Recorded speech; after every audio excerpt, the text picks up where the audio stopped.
Everyone, welcome to my YouTube channel grow with KC. मेरे channel पर आपको सभी प्रकार की जॉब वैकेंसीज की जानकारी दी जाती है। तो अगर आपको नौकरी की तलाश है तो चैनल को सब्सक्राइब कर लीजिए। चलिए बात करते हैं आज की जॉब वैकेंसी के बारे में। तो देखिए, आज की हमारी जॉब वैकेंसी जो आई है वह HPCL यानी कि हिंदुस्तान पेट्रोलियम कॉर्पोरेशन लिमिटेड की तरफ से आई है। ये एक महारत्ना कंपनी है। तो हम ये इसकी ऑफिशियल वेबसाइट पर हैं और यहाँ पर आप देख सकते हैं इनकी अवर करंट ओपनिंग्स। इस वाले सेक्शन में आपको recruitment of FTPA 2025 at HP green R&D centre Bengaluru, यहाँ पे देख सकते हैं आप। यहाँ पर आपको इसके बारे में सारी इन्फॉर्मेशन मिल जाएगी। तो देखिए, यहाँ पे फिक्स टर्म प्रोजेक्ट एसोसिएट के लिए वैकेंसीज निकली हैं। यहाँ पे इनका इंग्लिश में एडवर्टीजमेंट है। यहाँ पे आप क्लिक करेंगे तो आपको जो है एडवर्टीजमेंट खुल के आ जाएगा। मैंने वो ऑलरेडी खोल के रखा हुआ है, तो हम उसके बारे में बात करेंगे। सबसे पहले मैं आपको ये बता देती हूँ कि यहाँ पर जाकर आपको अप्लाई करना है। यहाँ पे लिखा हुआ है क्लिक हियर टू अप्लाई, तो आपको यहाँ से जाके अप्लाई करना है। इसका लिंक मैं आपको डिस्क्रिप्शन बॉक्स में भी दे दूँगी, वहाँ से भी आप अप्लाई कर सकते हैं। तो चलिए अब हम इनके एडवर्टीजमेंट पे आ जाते हैं जो उन्होंने रिलीज़ किया है। तो ये देखिए, हिंदुस्तान पेट्रोलियम कॉर्पोरेशन लिमिटेड की तरफ से ये एडवर्टीजमेंट रिलीज़ हुआ है। यहाँ पे आपकी engagement of fix term project associate की पोस्ट पर वैकेंसीज निकली हुई हैं। बेंगलोर में आपका ये R&D सेंटर है। तो यहीं पर आपको काम करना होगा। ये इन्होंने कुछ अपनी कंपनी के बारे में लिखा हुआ है कि ये 15 जुलाई 1974 में इस्टेब्लिश हुई थी, और उसी के बारे में सारी इन्फॉर्मेशन यहाँ पर दी गई है। इंपॉर्टेंट डेट्स के बारे में हम बात कर लेते हैं। तो देखिए, यहाँ पर 15 अगस्त से आपके एप्लीकेशन फॉर्म जो है वो ऑनलाइन फिल होना स्टार्ट हो चुके हैं। लास्ट डेट उन्होंने 14 सितंबर रखी है, तो 14 सितंबर से पहले पहले आपको अपने एप्लीकेशन फॉर्म यहाँ पर फिल कर देने हैं। और यहाँ पर कौन कौन लोग इसके लिए अप्लाई कर सकते हैं उसके बारे में भी हम बात करेंगे। सबसे पहले ये देख लीजिए, यहाँ पे आपका जॉब डिस्क्रिप्शन दिया हुआ है कि आपको क्या क्या वहाँ पे करना होगा। आपको साइंटिस्ट को असिस्ट करना होगा जो कि रिसर्च प्रोजेक्ट कर रहे होंगे। आपको सैंपल प्रिपेयर करने होंगे for the method of analysis and carrying out routine analysis related to the assigned project. साथ में आपको मॉनिटर भी करना पड़ सकता है बैच रिएक्शंस को फॉर ऑप्टिमाइजिंग रिएक्शन कंडीशंस। और यही सब काम आपको करना होगा। 6 days पर वीक आपको यहाँ पर काम करना होगा।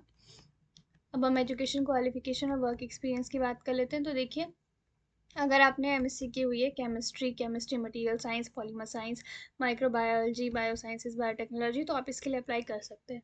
साथ में अगर आपने BSc की हुई है chemistry material science polymer science microbiology bioscience biotechnology, इनमें से किसी में भी, तो भी आप इसके लिए अप्लाई कर सकते हैं। या फिर आपने BE या BTech किया हुआ है इनमें से किसी भी फील्ड में, तो भी आप इसके लिए अप्लाई कर सकते हैं। और अगर आपने PG डिप्लोमा किया हुआ है इनमें से किसी भी फील्ड में, तो भी आप इसके लिए अप्लाई कर सकते हैं। अगर आपने डिप्लोमा किया हुआ है इनमें से किसी भी फील्ड में, तो भी आप इसके लिए अप्लाई कर सकते हैं। तो काफ़ी सारी वेरिएशंस हैं यहाँ पर। इनमें से अगर कुछ भी आपने किया हुआ है तो आप इसके लिए अप्लाई कर सकते हैं।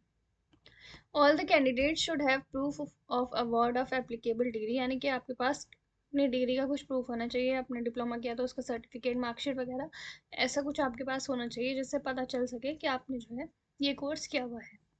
तो देखिए, जो भी candidates general OBC NCL EWS category के हैं उनकी जो भी क्वालिफिकेशन है उसमें मिनिमम 60% मार्क्स होने चाहिए।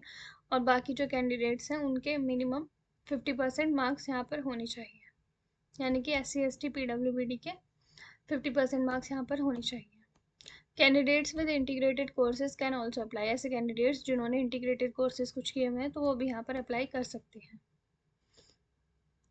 यहाँ पे देखिए, लिखा हुआ है soft copy of the detailed CV to be uploaded along with the application form. जब आप एप्लीकेशन फॉर्म फिल करेंगे तो उसमें जो है आपको अपना डिटेल्ड CV भी अपलोड करना होगा। एलिजिबिलिटी क्राइटेरिया देख लेते हैं। तो यहाँ पे आपकी एज जो है 28 ईयर्स या फिर उससे कम हो तो आप उसके लिए अप्लाई कर सकते हैं। SC ST OBC NCL को रिलैक्सेशन दिया जाएगा, एज यूजुअल दिया जाता है। अब हम आगे देख लेते हैं इन्होंने क्या क्या यहाँ पर बोला हुआ है। ड्यूरेशन ऑफ असाइनमेंट देख लेते हैं कि कितना टाइम के लिए आपकी जॉब यहाँ पर रहने वाली है। The engagement is initially for a period of 1 year, 1 year के लिए आपका ये स्टार्टिंग में रहने वाला है, जो कि आपका एक्सटेंड हो सकता है मैक्सिमम ऑफ 3 ईयर्स तक के लिए। यहाँ पे आपका एक्सटेंशन हो सकता है, लेकिन स्टार्टिंग में ही आपका 1 ईयर के लिए ही रहेगा। अब हम बात कर लेते हैं मोड ऑफ सिलेक्शन। तो selection will be made on the basis of screening of applications and testimonials. तो आपके जो एप्लीकेशन फॉर्म आप भरेंगे और उसमें जो आप अपने डॉक्यूमेंट सबमिट करेंगे उन्हीं से आपकी स्क्रीनिंग होगी। उसके बाद आपको पर्सनल इंटरव्यू के लिए बुलाया जा सकता है। फिर आपकी शॉर्ट लिस्टिंग कैसे होगी, तो देखिए, on the basis of the higher education qualification, जो भी कैंडिडेट्स की हायर एजुकेशन क्वालिफिकेशन होगी ऑफ कोर्स उनको प्रेफरेंस दी जाएगी, और जिनके पास ज़्यादा एक्सपीरियंस होगा उनको प्रेफरेंस दी जाएगी। On the basis of application screening, on the basis of resume, short listing, work experience, academic marks. यानी कि जितनी ज़्यादा आपकी क्वालिफिकेशन है, जितना स्ट्रॉन्ग आपका सीवी है, उतने ज़्यादा चांसेस हैं कि आपका सिलेक्शन हो जाए। और किसी केस में ये आपको एक रिटन टेस्ट भी करा सकते हैं, इन केस अगर इनके पास ज़्यादा ज़्यादा एप्लीकेशंस पहुँच गए तो। स्टाइपेंड की बात कर लेते हैं, तो यहाँ पर आपको 40,000 टू 50,000 पर मंथ का स्टाइपेंड देखने के लिए आपको मिलेगा। यहाँ पर देखिए, यहाँ पे बताया हुआ है कि आपको अप्लाई कैसे करना है। तो आपको ये इनकी ऑफिशियल वेबसाइट है, यहाँ पर लॉग इन करना है, फिर करंट ओपनिंग्स में जाके आपको देखना है, जो कि मैं आपको स्टार्टिंग में ही बता चुकी हूँ कि कहाँ पर जाकर आपको अप्लाई करना है। यहाँ पर कुछ जनरल इंस्ट्रक्शंस दिए हुए हैं, आप लोग रीड कर लेंगे। तो देखिए, सब मैं आपको बता चुकी हूँ, पूरा जो जो इम्पोर्टेंट बातें थी वो मैं आपको बता चुकी हूँ। कुछ और आपको जानना है तो आप मुझसे कमेंट सेक्शन में पूछ सकते हैं। साथ में ये नोटिफिकेशन पीडीएफ का लिंक, अप्लाई लिंक और वेबसाइट का लिंक मैं आपको वीडियो के डिस्क्रिप्शन में दे दूँगी। वीडियो अच्छी लगी हो तो लाइक कर दीजिए और चैनल को सब्सक्राइब कर लीजिए।